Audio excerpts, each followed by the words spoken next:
The call came at 7:23 a.m. on a Wednesday morning. I remember the exact time because I was running batch validation reports for our sterile injectable line, and interruptions during QA reviews are the kind of thing that keeps me up at night. My phone buzzed against the stainless steel workbench. Protocol violation, technically speaking, but after 25 years in pharmaceutical quality assurance, I allow myself certain small liberties. The text was from my sister, short and direct, the way our family handles bad news. Dad's gone, heart attack in his sleep. Funeral home wants to know when you can get there. I'm Ryan Patterson, 47 years old, and I've been the named qualified person at Hayes Pharmaceutical for the past 8 years. In the pharma world, that title isn't just a job description, it's a legal responsibility. Every pill, every injection, every capsule that leaves our facility has to have my signature approving it. Without me physically present and signing off, this place is just an expensive warehouse full of regulated chemicals. I didn't cry when I read that text. You don't survive a quarter century in quality control by getting emotional about disruptions. Dad was 78, had smoked 2 packs a day for 40 years, and thought vegetables were a communist conspiracy. His departure wasn't exactly a surprise. But biology creates certain obligations, and I was the only child left to handle the arrangements. Dad worked 35 years at the steel mill before it closed down in '98. He came home every day with grease under his fingernails and pride in his voice when he talked about the bridges and buildings that used his steel. He taught me that experience matters, that doing things right matters, and that shortcuts usually cost more than they save. Son, he used to say, regulations are written in other people's blood. Don't forget that. I walked straight up to the executive floor to file for FMLA leave. Indiana law is clear about funeral arrangements for immediate family, and federal law backs it up. I've read every regulation that affects this industry. It's part of staying alive in a job where one mistake can put people in the hospital. The executive floor smelled different from production. Down in my lab, we dealt with facts, temperature readings, pH levels, contamination counts. Up here on the 4th floor, they dealt in abstractions, synergy, optimization, disruption. The air carried the scent of expensive coffee and nervous ambition. Jordan Hayes was sitting behind her glass desk, typing on a laptop covered with motivational stickers that probably cost more than most of our production workers make in a day. Jordan is 32, has an MBA from some school that advertises on podcasts, and got hired as VP of Operations about 6 months ago. She also happens to be the daughter of Preston Hayes, our CEO and company founder. The Patagonia vest she wore indoors probably cost more than my first car. Ryan the Reliable, she said without looking up from her screen. What's the situation? Please tell me you're not here to complain about the new efficiency protocols again. I placed the FMLA form on her desk with the same precision I used for handling controlled substances. My father died this morning. I need to initiate federal medical leave immediately. 3 days for funeral arrangements and estate settlement. Jordan stopped typing and looked at me with the kind of expression you'd give a piece of equipment that just malfunctioned at the worst possible moment. She blinked twice, then arranged her face into a mask of performative sympathy that she'd probably learned from a corporate training video. 3 days? Right now? Ryan, we're in the middle of our Q3 acceleration phase.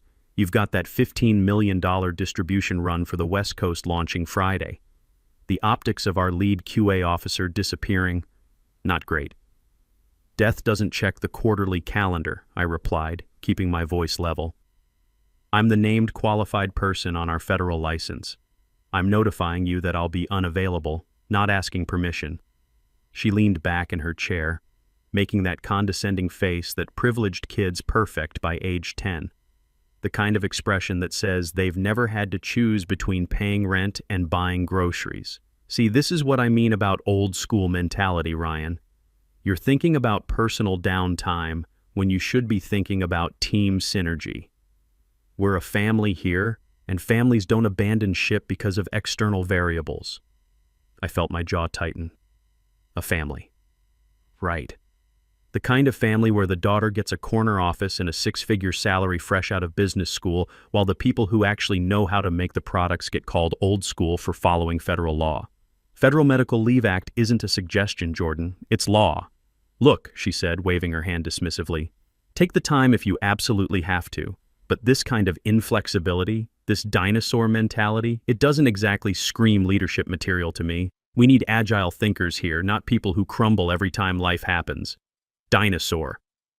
The word hung in the air like contamination in a clean room. I'd heard it before, whispered in meetings when they thought I couldn't hear. The old guy who insists on following every regulation to the letter. The one who slows down the innovation process with his outdated concerns about safety and compliance. "I'll see you Monday," I said, turning to leave. "Make sure you check your email," she called after me. "Might need you to hop on some Zoom calls if any issues come up." I walked to the elevator with my hands shaking, not from grief but from pure rage at being called a dinosaur by someone whose biggest career challenge was probably figuring out which trust fund to tap for her MBA. She thought she was managing some burned-out middle manager who could be bullied into compliance. She had no idea she'd just poked a man who knew exactly where every regulatory body was buried in this company. The elevator descended past the executive floor, past the administrative offices, down to the production level where people like my father had built this country with their hands and their sweat. Where regulations weren't abstract concepts, but the difference between going home safe and not going home at all. The funeral was exactly what you'd expect for a man who'd spent his life working with his hands. Cheap, raining, and filled with Dad's old crew from the mill, guys with weathered faces and coughs that sounded like machinery running dry. They stood around the graveside in their good suits, the ones they kept for weddings and funerals, talking quietly about the old days when American steel meant something. I stood there in my black coat watching them lower the budget casket into Indiana clay. The funeral director had tried to upsell me on bronze handles and silk lining, but Dad would have laughed at that kind of waste. He was practical right to the end, even left instructions for the cheapest option available. "Don't spend money on a box I'm not going to use," he'd written in his barely legible handwriting. My phone buzzed constantly throughout the service.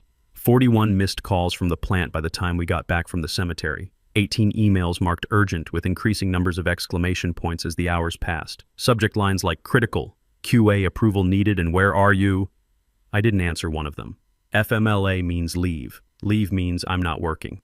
If the building was on fire, they could call 911. If the FDA showed up for a surprise inspection, well, maybe they should have thought about that before calling federal bereavement leave personal downtime. The wake was held at Murphy's Tavern, the same place where Dad and his crew had been drinking beer and solving the world's problems for 30 years. The bartender, an old guy named Eddie who'd known Dad since the Carter administration, kept the drinks flowing and the stories coming. Stories about the time Dad caught a safety violation that could have killed half the night shift, about how he'd trained 3 generations of steelworkers to read blueprints and check their measurements twice. "Your old man saved more lives than a doctor," Eddie told me, sliding another beer across the bar. He understood that when you're working with tons of molten metal, there's no such thing as close enough.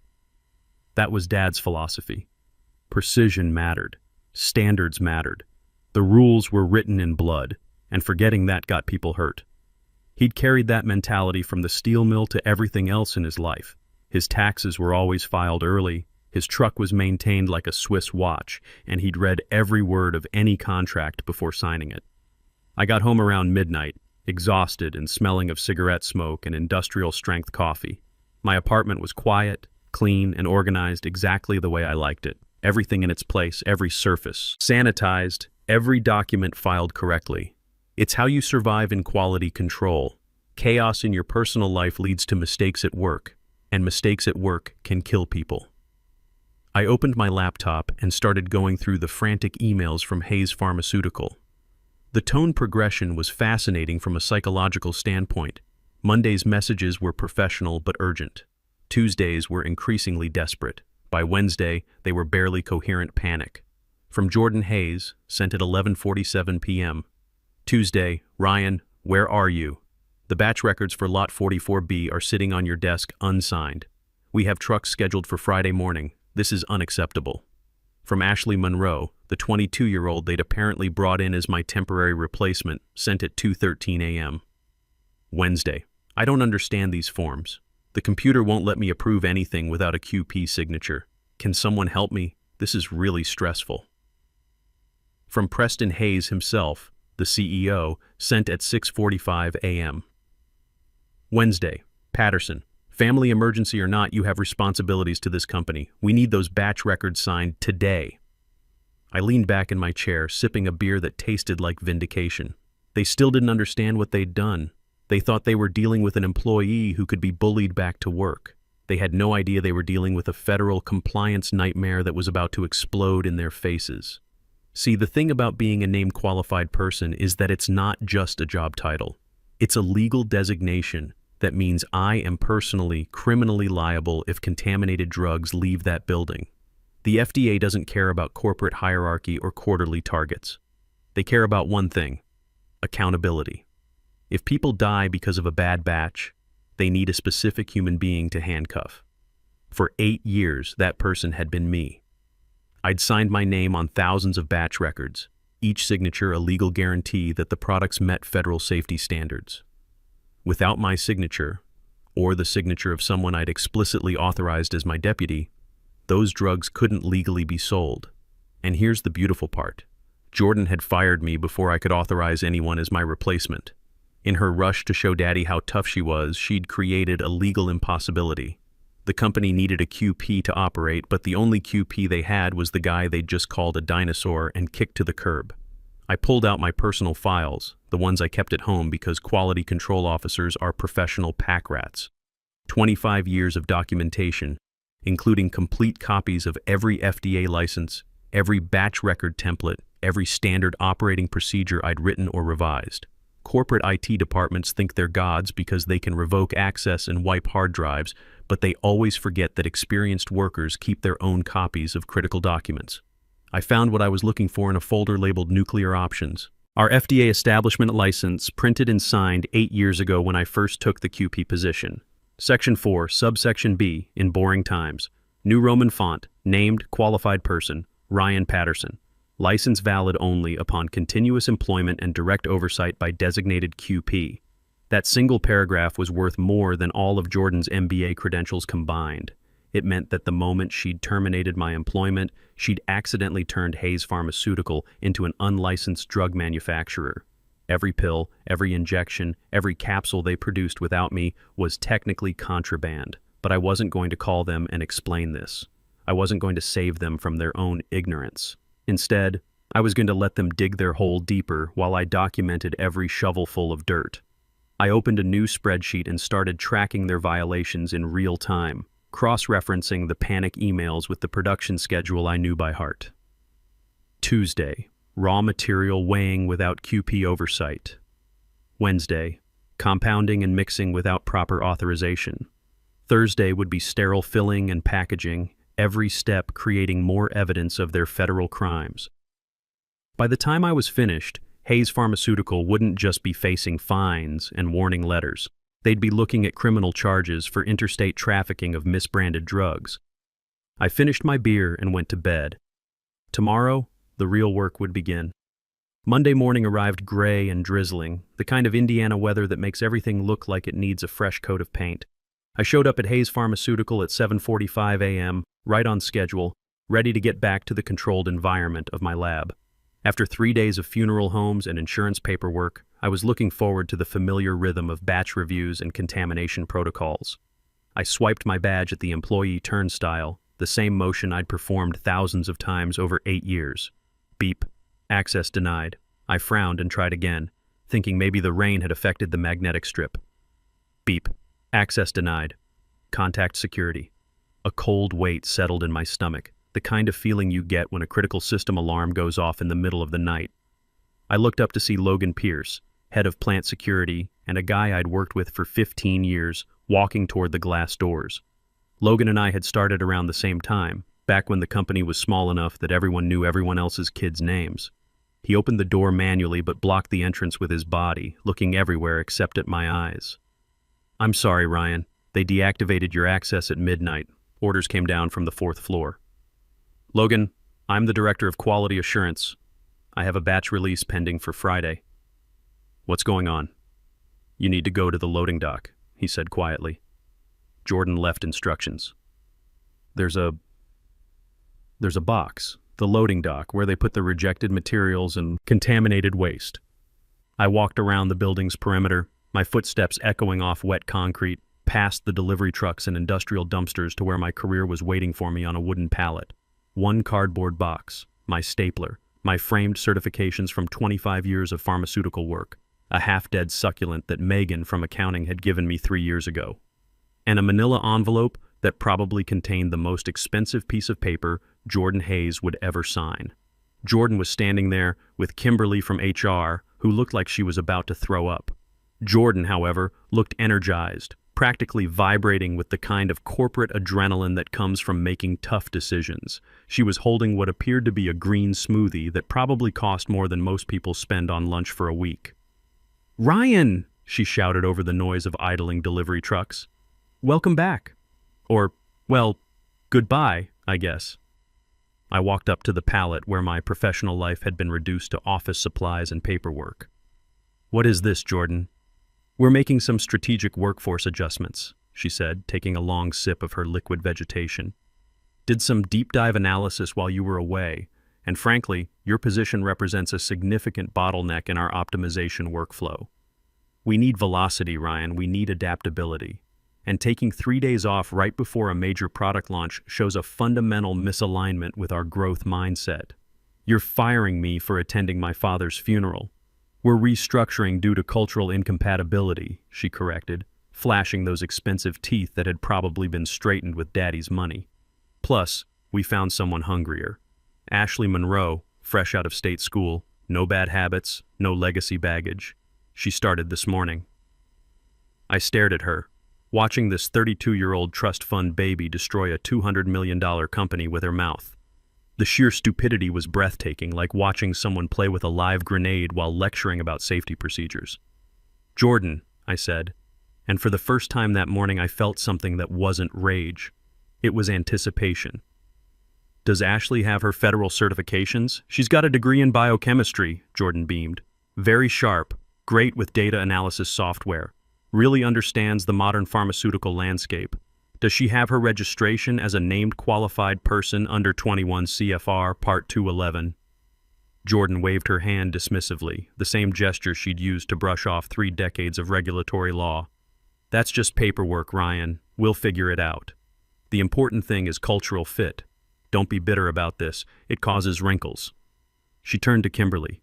"Give him the severance package." The envelope contained a check for 2 weeks' pay and a form releasing Hayes Pharmaceutical from any further obligations. Standard corporate farewell package, designed to make problems disappear quietly.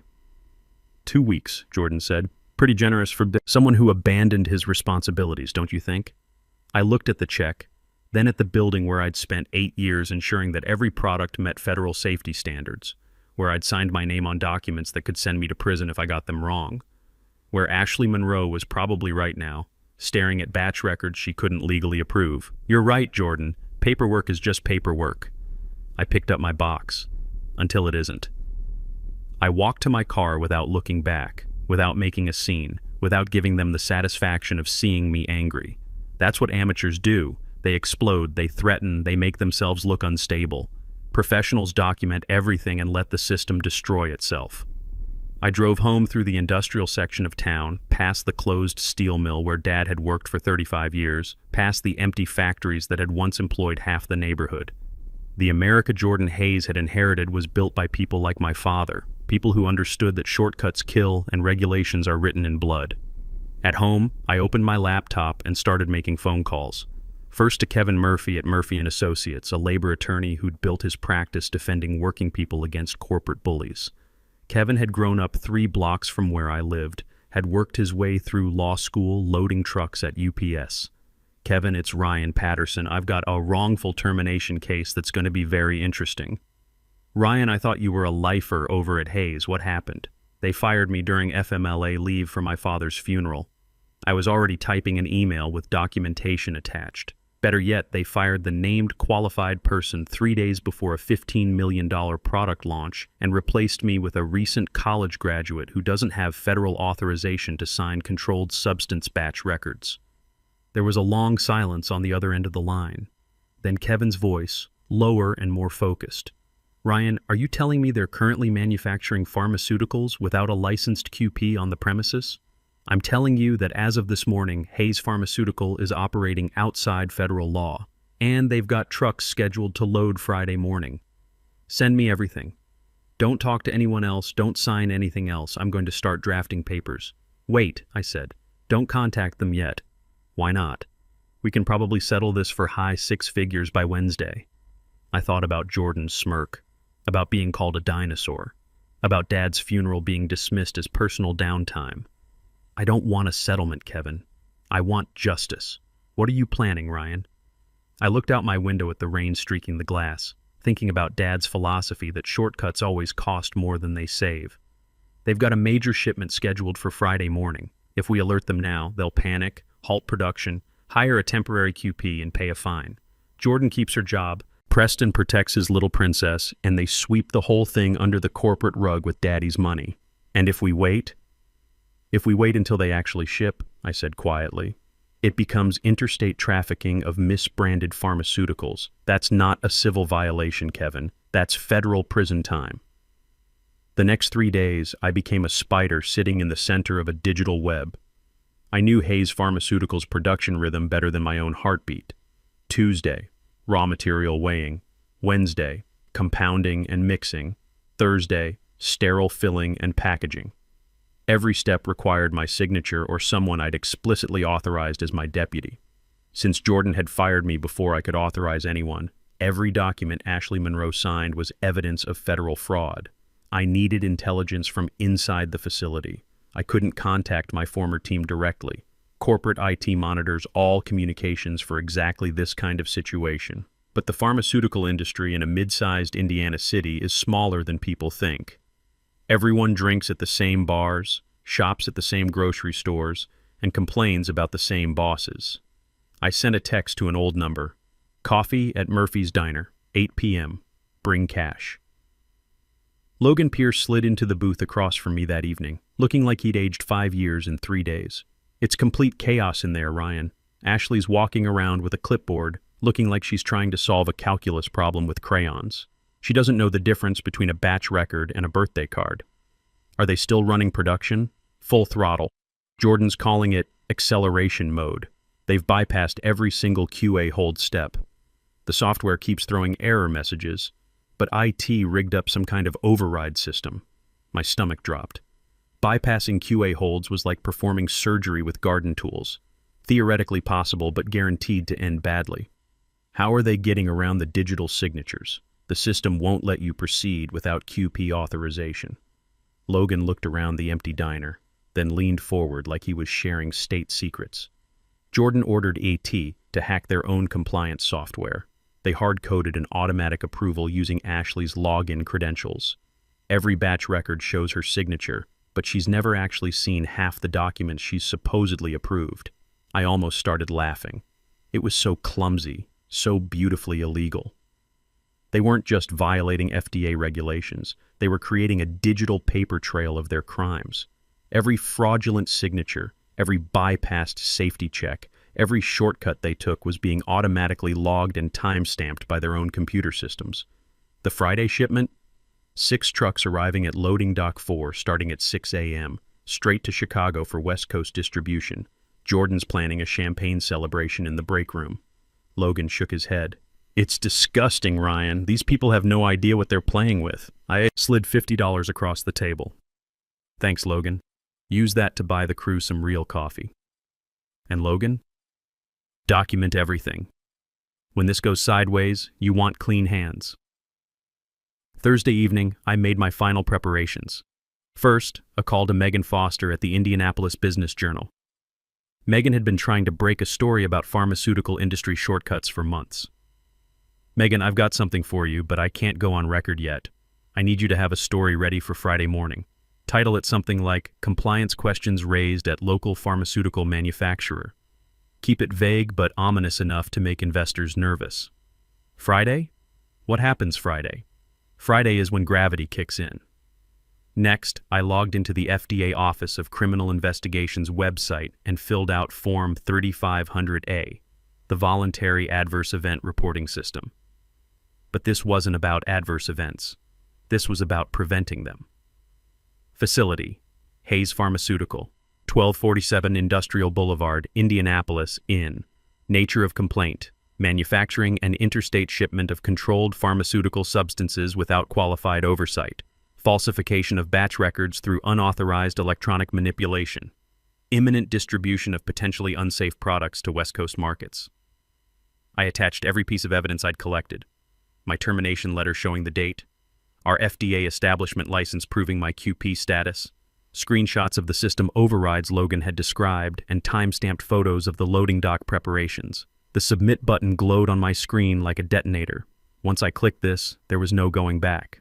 Federal agents would descend on Hayes Pharmaceutical like antibodies attacking an infection. The company would be shut down, people would lose their jobs, and my name would be associated with the destruction of a family business. But then I heard Jordan's voice again. This dinosaur mentality doesn't scream leadership material. I clicked submit. A confirmation number appeared. Case numbered FDA 2024-0847. Thank you for your report. An investigator will be assigned within 24 hours. Friday morning at 5:45 a.m., I drove to Murphy's Diner across from the Hayes Pharmaceutical main gate. Not to work, to witness. I ordered coffee and eggs over easy, sat by the window, and watched the delivery trucks line up like vultures waiting for carrion. At exactly 6 a.m., they started loading. Millions of dollars worth of pharmaceuticals rolling out onto the highway without proper federal oversight.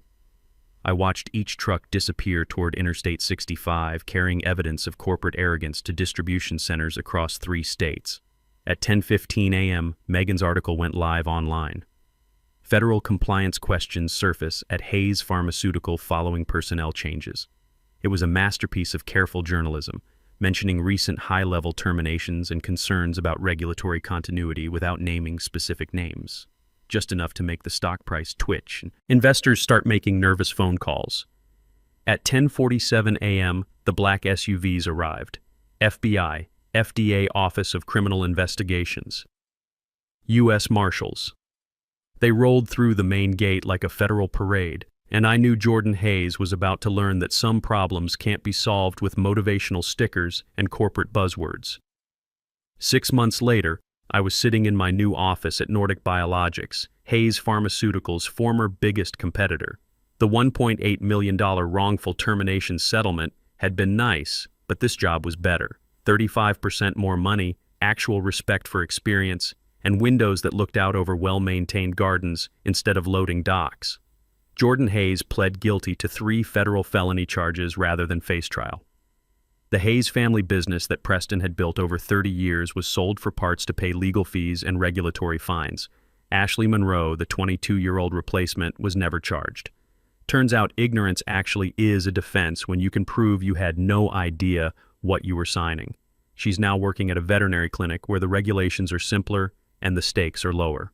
As for me, I'm Ryan Patterson. I've been ensuring pharmaceutical quality for 25 years. My signature is worth millions. My experience is irreplaceable, and my silence was very, very expensive. Sometimes the best revenge is just letting people destroy themselves while you document every step from a safe distance. Dad would have been proud.